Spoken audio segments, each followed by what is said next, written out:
Really came to this park like earlier last week to kind of scope it out and make sure that there were clovers. So one thing that you do want to look for, and here, let me turn this. One thing that you do want to look for is actually beside trash cans. So if you go to a clover patch, you want to look if they are overgrown, they're kind of overcrowding. And the reason why I say to go near garbage or anywhere else that could be potentially like something that's not, what's the word that I'm looking for? Healthy. You want to look for very unhealthy patches. You want to look for patches that are very overgrown. And I'm also going to be doing a counter on this video to count how many clovers we've actually found. But you want to look for patches that have a whole lot of mass or things that don't quite look very healthy. They may have some mold. These patches, the reason why it is important to look for clovers that are unhealthy is because the clover is a mutation. When you do decide to go four-leaf clover hunting, what I want you to do is draw a line in your mind of the patch that you're going to be looking at. You'll want to go on the outside of that patch, of that imaginary line that you've drawn, and then you want to work your way in. A lot of the times what'll happen is that if you find a patch that has a very distinct line or a very distinct edge, you'll want to follow that edge. A lot of the times there will be clovers in that edge. As you merge kind of towards the center, then is when you're going to find more, if you're going to find any more. Most of the time, if a clover is growing there and it's 4, 5, 6, 7 leaves, you are more likely to find more clovers in that same patch if you just keep looking. But definitely do the outside in method. The thing that you want to avoid doing when looking for a four-leaf clover is avoid like petting the grass, because as soon as you start petting the grass, it may be time to go ahead and find another patch. There may have been a clover there, but you don't want to waste a whole lot of time searching through something that may or may not exist. If it was there, you just missed it. It wasn't your day. If it wasn't there, you didn't waste a whole lot of time looking for something that didn't exist.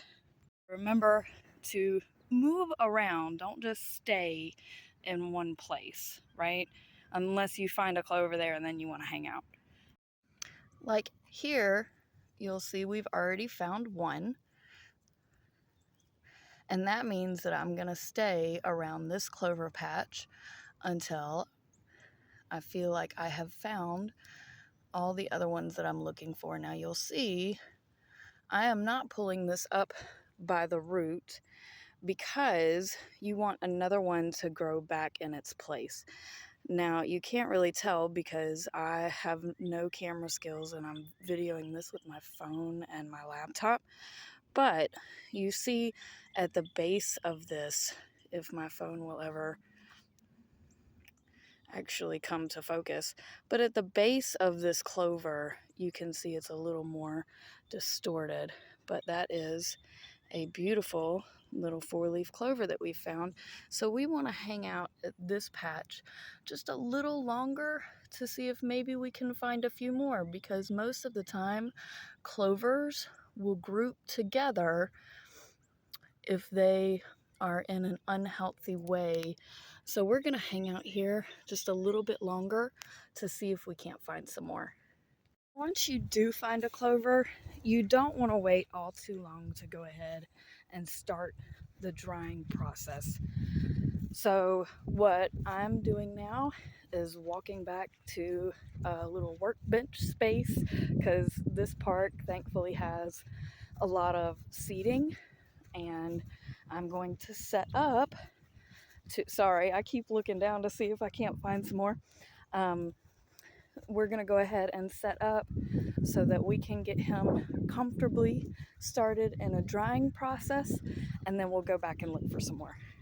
Now, if you're in a public place like I am, you're going to get people to stop and look at you and be like, what in the world are you doing? But they won't ever really say anything.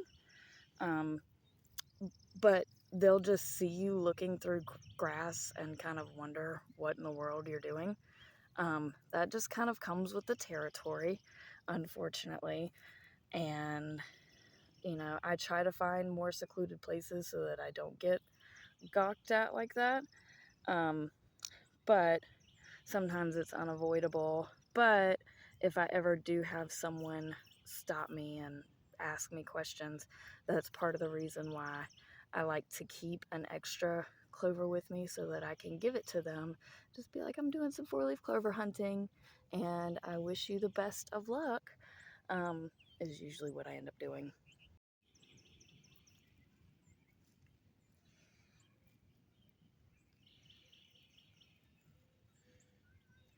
And now sometimes it'll look like a clover and then you'll go to pull them apart and you'll realize that it was just two that are really snug together. And that's okay. We just keep looking and hopefully we'll find some more, which doesn't take me a whole lot because it's kind of like playing I Spy, right? Like it gets to the point that you can just kind of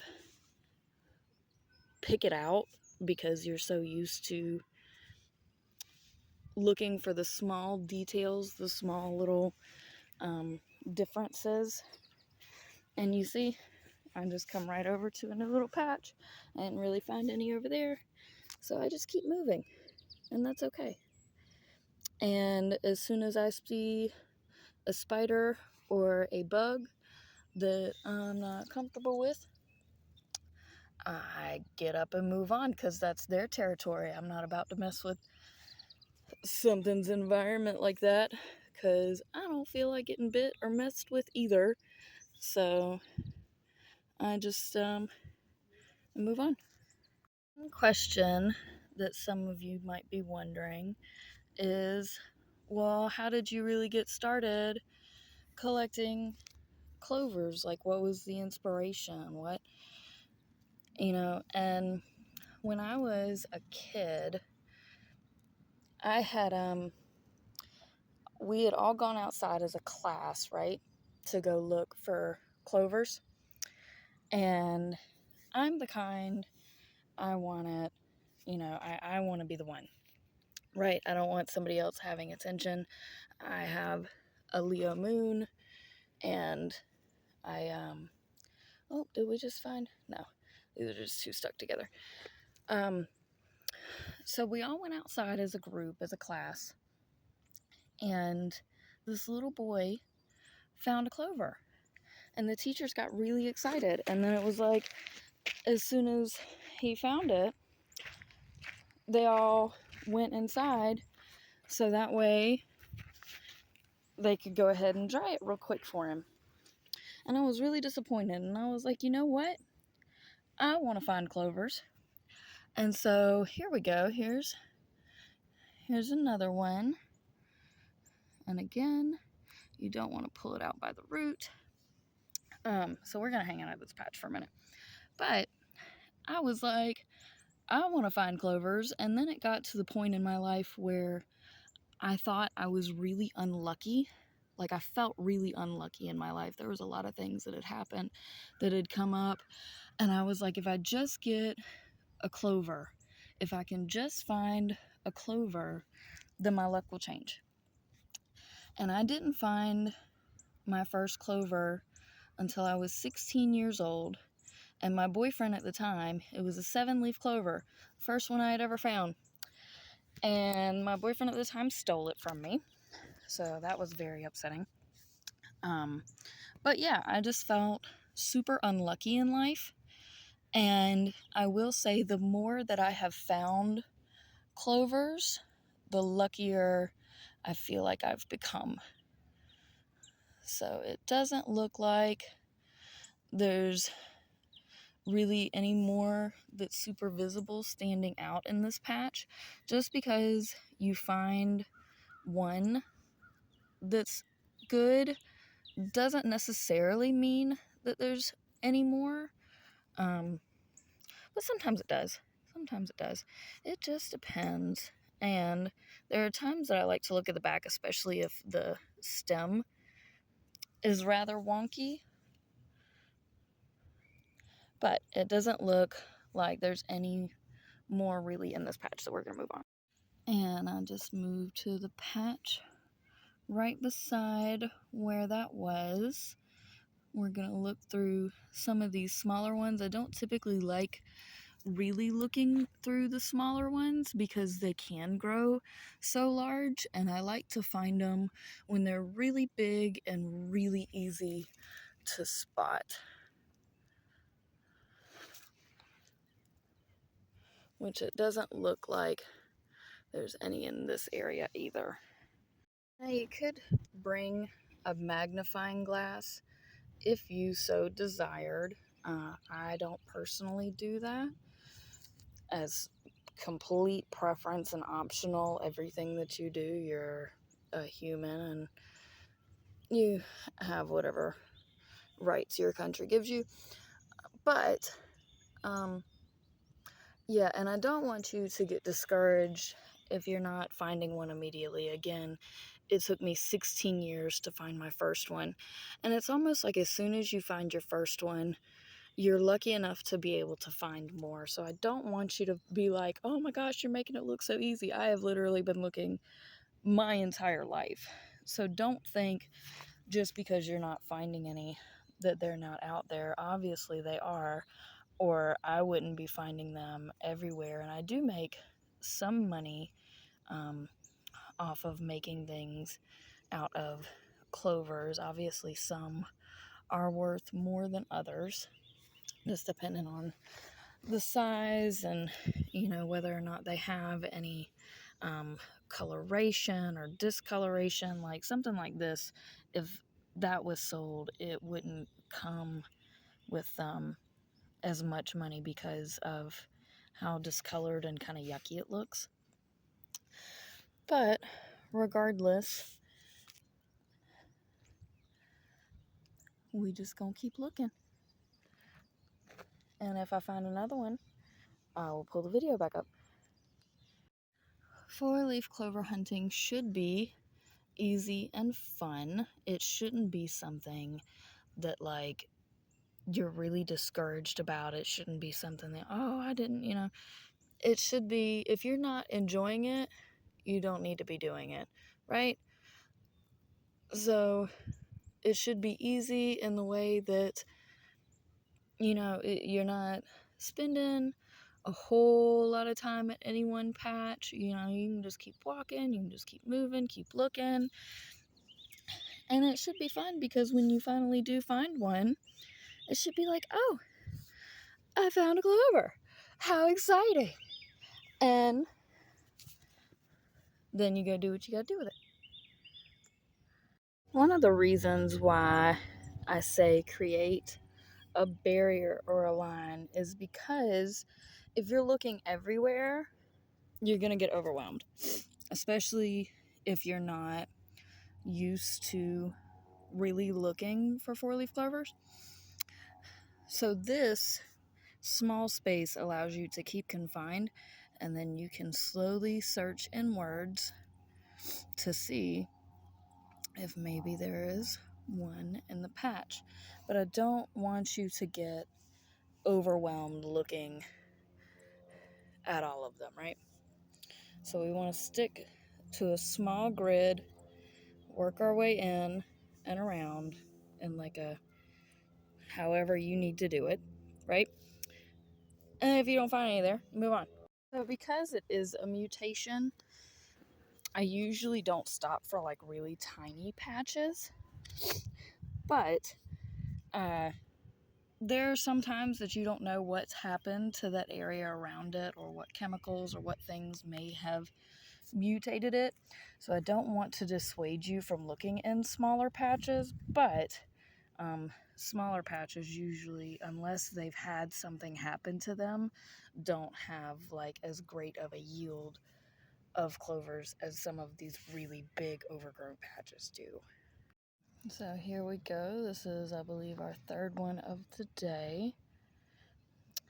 And since we found one here, we're gonna see if this is finally a patch that has multiple growing, because I've been wanting to find a patch that grows multiple today so that you can see that sometimes they will grow in not really clusters, but if there's one that's in a bad way, sometimes there's multiple. You see, I just found 2 in this one patch, which means there may be even more.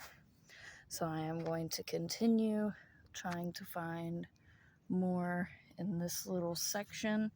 And sometimes it is actually really very tiny sections that you'll find multiple. And other times, it really is just the one. So it depends. I think the most I've found in a patch is like 5 or 7. The most I've found in a day, I believe, was 27.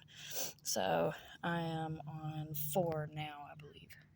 So we're still in the same patch. Here's a second one from this patch. I think that makes this 6 that I've found today. So because we found 2 in this patch so far, let's see if we can't aim for 3. Here we go. So that's what I mean. If you find one, you'll find a few sometimes. If you just hang around long enough.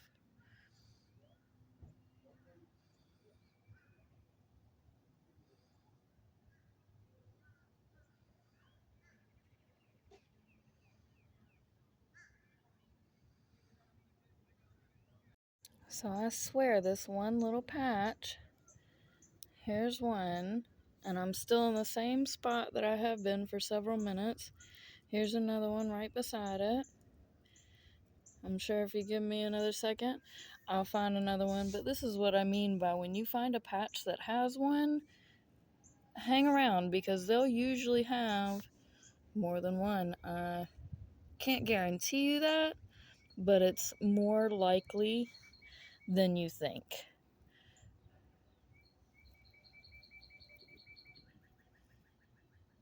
So we're just going to continue hanging out at this building place. Some people will say, oh, I never find them. You just make it look so easy. You just must be lucky. I promise you, if you're looking, you will find one. You are obviously not looking. So we've found one more, which means we're going to stay in this patch.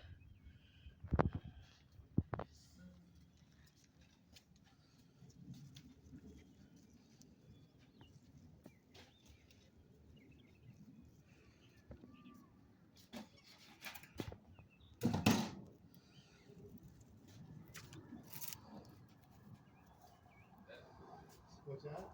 That's nasty, man.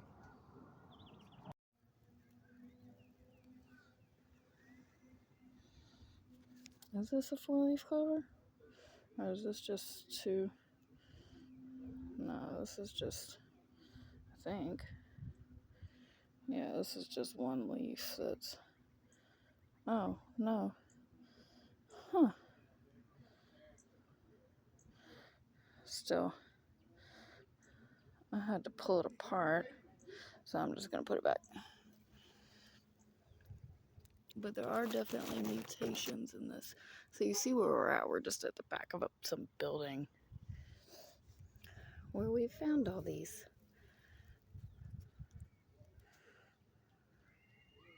So that's why we're still here. Because we've been able to find so many beautiful little mutations. So that's 4 from this one section. which they seem to be right over here. So I'm going to move up a little and just make my section kind of more right here in this area.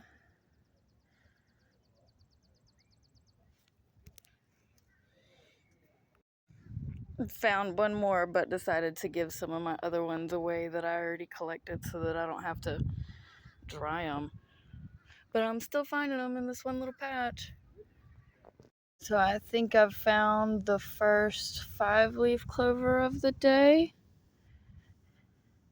which is usually seen as unlucky, so I might be losing some luck since I gave those other clovers away. But that's okay, we're gonna keep looking. I am gonna put these 2 that I have down here. I am about to put these 2. And but yeah, I just gave some of them away just because I find so many of them all the time. But here, let me go dry these. Yeah, a couple of guys came up to me. I guess they play some kind of sport out here. And one of them was like, yeah, they asked me what you were doing out here, and I told them you was collecting 4-leaf clovers. And I was like, yeah, do you want one? And he was like, oh my gosh, you found some? And I was like, yeah, I collect them, I sell them. I'm, doing a video on it, how to find them because people struggle with that. And so I gave 4 away out of the ones that I've collected so far, but it's fine. I love giving people good luck. Now you can try to grow your own genetically modified clovers so that they can have multiple leaves. It's been done before. However, I have a brown thumb, so I just do the good old-fashioned free range, clover hunting where, I can't grow them, so I may as well hunt for them in the wild. I do wild clover hunting because I have such a brown thumb and can't grow anything. So I'm hoping now you get the picture that they're a lot easier to find than some people give you credit for. And so with that, I'm going to end this video. It's only been out here for about 2 hours, but I hope that I have given you all the information that you could possibly need to find your own 4-leaf or 5-leaf or 6-leaf clovers, or even more. I love 7-leaf clovers, and I've collected 10-leaf clovers in the past. I found 2 of those, but I really appreciate you watching. Remember to subscribe and like and share and all of that good jazz, and happy St. Patrick's Day.